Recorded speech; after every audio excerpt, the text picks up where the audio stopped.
अस्सलाम वालेकुम students. Class 10th biology में हमारे पास आज टॉपिक है डिवीजन ऑफ ब्रेन। कल हम लोगों ने स्ट्रक्चर ऑफ ब्रेन पढ़ना स्टार्ट किया था, जिसमें हम लोगों ने पढ़ा था 3 लेयर्स होती हैं जिनको मेनिंजेस का नाम कहा दिया जाता है, और इसके इन साइड पे हमारे पास ब्रेन जो है उसके डिवीजन है या उसके मेन पार्ट्स हैं हमारे पास। आपको ये डायग्राम है, डायग्राम में नज़र आ रहे हैं 3 बेसिक पार्ट्स होते हैं, fore brain, mid brain, hind brain. अब हम इनको वन बाय वन डिस्कस करेंगे। सबसे अपर रीजन जो है हमारे पास है, आपको ये जो ऊपर वाली साइड पे नज़र आ रहा है, that are the fore brain, और मिड ब्रेन आपको दरमियान में नज़र आ रहा है, और बिलो जो रीजन है इसको हम हाइंड ब्रेन का नाम देते हैं। ठीक है, हमारे पास 3 मेजर रीजन होते हैं ब्रेन में, fore brain, mid brain, hind brain. Next, first one is the fore brain. Fore brain is the largest area of brain, यानी कि हमारे पास ब्रेन का सबसे जो बड़ा एरिया आ जाता है, लार्जेस्ट एरिया जो है, इसको फोर ब्रेन का नाम दिया जाता है।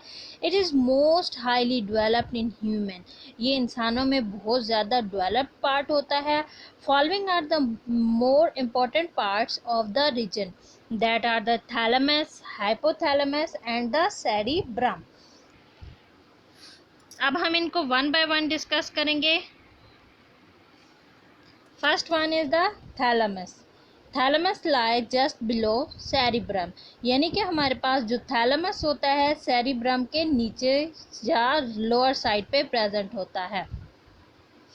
उसके बाद हमारे पास आ जाता है, it serve as a relay centre between various parts of brain and spinal cord, यानी कि हमारे पास ये स्पाइनल कार्ड एंड ब्रेन के दरमियान कनेक्शन का काम करता है, एक पैगाम को एक जगह से दूसरी जगह पहुंचाता है, यानी कि स्पाइनल कार्ड से लेता है मैसेज को और उसको ब्रेन तक पहुंचाना स्पाइनल कार्ड थैलेमस का काम होता है। It also receive and modify sensory impulses, यानी कि हमारे पास जो सेंसरी इम्पल्सेस आ रही होती हैं सेंस रिलेटेड, यानी कि हमारे पास नोज़ के अलावा हैंड से, आई से, ईयर से जो इम्पल्सेस आती हैं उनको रिसीव करना इसका काम है, before they travel to cerebrum, cerebrum में जाने से पहले इसके पास आती हैं। Thalamus is also involve in pain perception and consciousness, यानी कि हमारे पास ये हमें पेन फील करवाती है, उसके अलावा स्लीप एंड अवेकनिंग भी इसी की वजह से होती है। नेक्स्ट हमारे पास आ जाता है part, that is the hypothalamus. Hypothalamus हमारे पास lies above mid brain and just below thalamus, यानी कि मिड ब्रेन के ऊपर वाली साइड पे होती है और हाइंड ब्रेन के थैलेमस के लोअर साइड पे होती है। इन ह्यूमन इट इज़ रफली the size of an almond, इसका साइज इतना होता है जितना एक बादाम का या एलमंड का साइज होता है। One of the most important function of hypothalamus is to link nervous system and endocrine system, इसका जो सबसे इम्पॉर्टेंट फंक्शन है वो ये है कि ये nervous system and endocrine system के दरमियान लिंक कायम करता है। इसके अलावा it control the secretion of pituitary gland, pituitary gland से जो स्क्रीशंस होती हैं इनको कंट्रोल करना भी इसका काम है। इसके अलावा it also control the feelings, हमारे पास फीलिंग्स आ जाती हैं such as pain, player and sorrow, दुख, गमी, खुशी, ये जो हमारे पास फीलिंग्स आती हैं ये भी हाइपोथैलेमस का काम होता है कंट्रोल करना। नेक्स्ट हमारे पास आ जाता है region, that is the cerebrum. Cerebrum is the largest part of fore brain, आपको ये जो सबसे अपर साइड पे ब्रेन का पार्ट नज़र आ रहा होता है वाइट सा, ये हमारे पास सेरिब्रम होता है। इसका काम, it control skeletal muscles, skeletal muscles को कंट्रोल करता है, थिंकिंग को कंट्रोल करता है, इंटेलिजेंस एंड इमोशंस को कंट्रोल करता है। इसको 2 पार्ट्स में डिवाइड किया गया है, it divide into 2 cerebral hemisphere, यानी कि इसको हेमिस्फेयर, आधा जो पार्ट होता है एक हेमिस्फेयर होता है, आधा जो पार्ट होता है उसको सेकंड हेमिस्फेयर का नाम दिया जाता है। फर्स्ट जो होता है हमारे पास उसको ऑल्फैक्टरी बल्ब का नाम दिया जाता है हेमिस्फेयर, और सेकंड जो होता है हमारे पास lobes of cerebral cortex.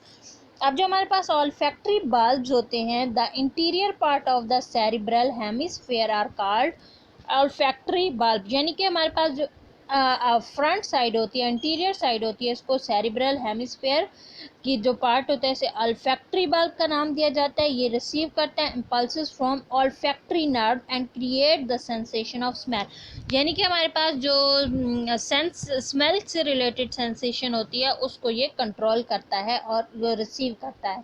The upper layer of the cerebral hemisphere that is cerebral cortex consist of grey matter. अब जो अपर साइड होती है इसमें ग्रे मैटर होता है, और जो ग्रे मैटर होता है हमारे पास of nervous system consist of cell bodies and non myelinated axons. Beneath this layer is present the white matter. ऊपर वाली साइड पे ग्रे मैटर होता है और लोअर साइड पे वाइट मैटर होता है। अब जो वाइट मैटर होता है हमारे पास उसमें क्या होता है, नर्वस सिस्टम होता है जिसमें माइलिनेटेड एक्सॉन्स होते हैं। ये इनमें डिफरेंस भी आ सकता होता है कि upper side of the hemisphere and lower hemisphere जो हमारे पास है इनमें डिफरेंस क्या है। उसके बाद आता है लूब्स ऑफ सेरिब्रल कॉर्टेक्स। हमारे पास 4 लूब्स होती हैं, और ये जो हमारे पास लूब्स होती हैं ये फोल्डेड एरिया होता है ताकि हमारे पास ज़्यादा सरफेस एरिया लार्ज होता है और उसको थोड़ी जगह पे हमारे पास कवर करने के लिए उसको फोल्ड किया जाता है, ठीक है, ताकि वो एग्जैक्टली फिट आ सके इनटू द स्कल। अब इसके 4 लूब्स हैं, frontal lube, parietal lube, occipital and temporal lube. आपको ये डायग्राम में नज़र आ रहे हैं, इनको 4 पार्ट्स में डिवाइड करके दिखाया गया है। सबसे पहले आता है फ्रंटल। फ्रंटल लूब जो होता है हमारे पास कंट्रोल मोटर फंक्शंस, यानी कि चलने से मुतालिक जो फंक्शंस होते हैं मूवमेंट से उनको कंट्रोल करता है। उसके अलावा कॉन्शियसनेस जो हमारे पास होते हैं उनको कंट्रोल करता है, स्केलेटल मसल्स को कंट्रोल करता है, कोऑर्डिनेट करता है, मूवमेंट इन्वॉल्व इन स्पीच। उसके अलावा जो बोलने में हमारे पास स्पीच में जो हमारे पास कोऑर्डिनेशन एंड कंट्रोल होता है, मसल्स जो पार्टिसिपेट करते हैं उनको ये कंट्रोल करता है। उसके बाद आता है सेकंड पैरिटल लूप। आपको ये नज़र आ रहा है जो ग्रीन सा कलर है, इसका काम क्या होता है, contain sensory area that receive impulses from skin. ये इसमें सेंसरी एरिया आ जाता है और स्किन से जितनी भी इम्पल्सेस आती हैं उनको कंट्रोल करता है। Third one is the occipital loop. Occipital आपको पैरेट ग्रीन कलर में नज़र आ रही है। Receive and analyse visual information, यानी कि हमारे पास रिसीव करता है और एनालाइज करता है कि क्या चीज़ें देखने से मुतालिक जितनी भी चीज़ें होती हैं कि क्या हमें नज़र आ रहा है, डार्कनेस है, लाइट है, इसको ये कंट्रोल करता है। टेम्पोरल लूप आ जाता है लास्ट में और concern with hearing and smell. इसका ताल्लुक जो है या रिलेटेड कंसर्न होता है हेयरिंग सुनने और स्मेल से। ये था हमारे पास आज का टॉपिक। नेक्स्ट हम इंशाल्लाह डिस्कस करेंगे mid brain and hind brain.